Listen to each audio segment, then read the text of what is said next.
This is Hannibal here from the HannibalTV.com with a daily wrestling news update. AEW is rumored tomorrow to be announcing a deal with Warner Brothers Media that involves a new show, Collision. But Rampage is just doing terrible numbers, 0.09 for this past week's rating. It's like they've given up on Rampage. So, I mean, I want AEW to do well. It's good for my business, but now they're adding another show, Collision. Is Rampage going to fall even more?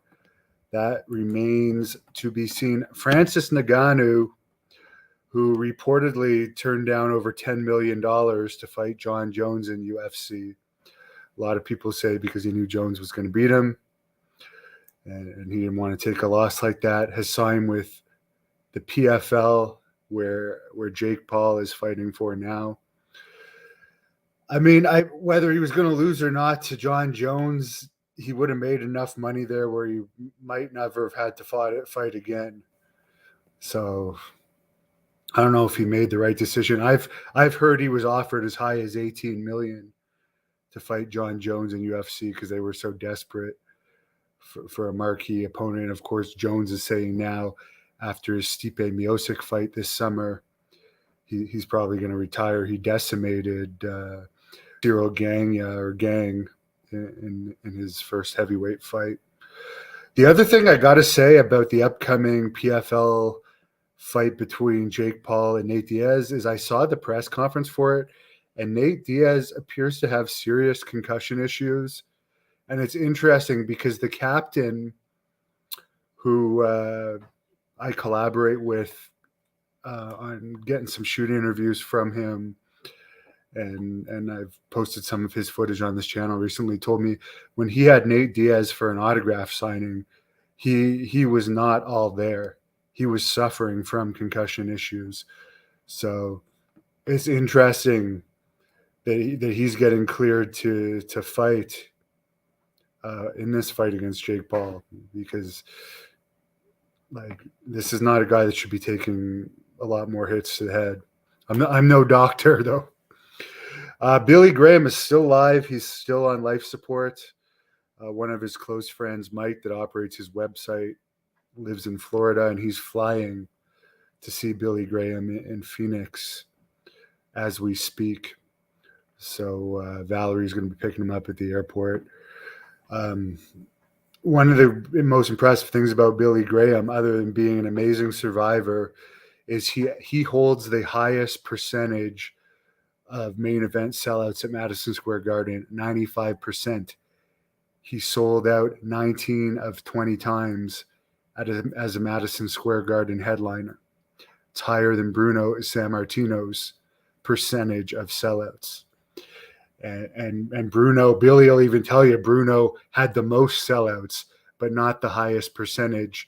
But Billy wasn't given a run. One of the reasons why Billy fell into a depression after having to lose to Backlund was because he was crazy popular, and even as a heel, he had he had people cheering him.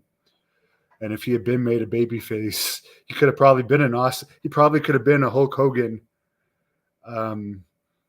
back in the late 70s if they had gone with Hulk Hogan, if they had gone with turning him a babyface, but they were insistent on making Bob Backlund the champion, which, by the way, Billy Graham was on the undercard of a lot of those Bob Backlund bouts, as was Dusty Rhodes, Andre the Giant.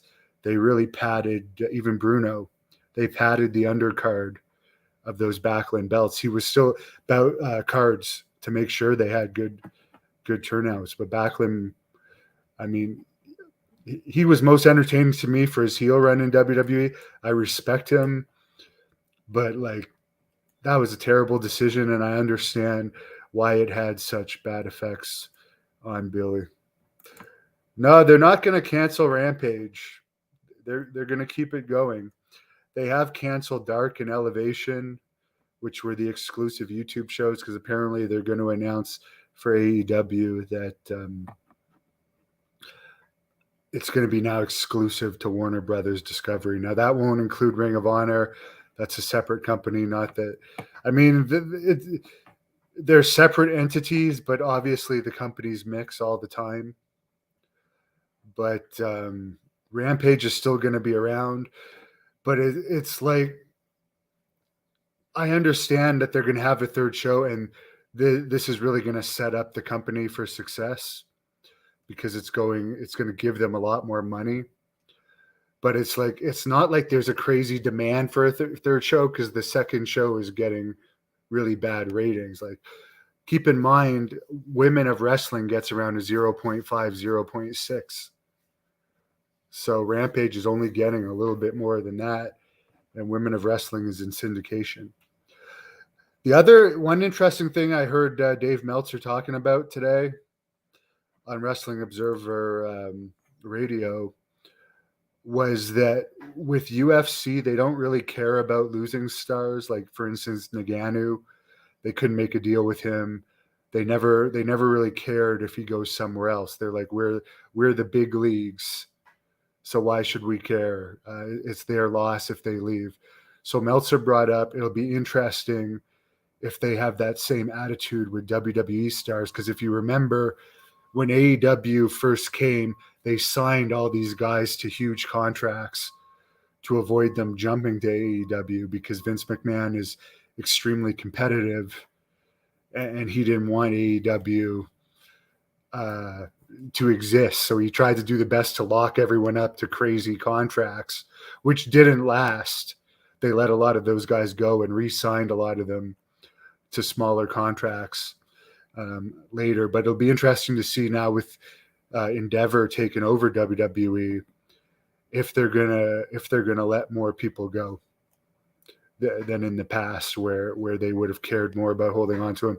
The other thing, an update on Randy Orton, is I did hear Meltzer say that he's been making between 3.5 and 4 million a year for a very long time now. He could retire, and apparently doctors have advised him he probably shouldn't wrestle again, but in all likelihood he will wrestle again and just keep doing a safer style. When am I moving to Arizona? Well, it's not that simple. I'm a Canadian citizen. I'd have to get a U.S. work visa. Maybe if AEW ever hires the Blood Hunter, which is a 1 in a million chance, even though he's a lot more skilled and experienced than a lot of their wrestlers, maybe that would happen. But not until I'm rich enough to live there, because I can't work there. Thank you for watching the Hannibal TV. Please like this video if you enjoyed it and click the subscribe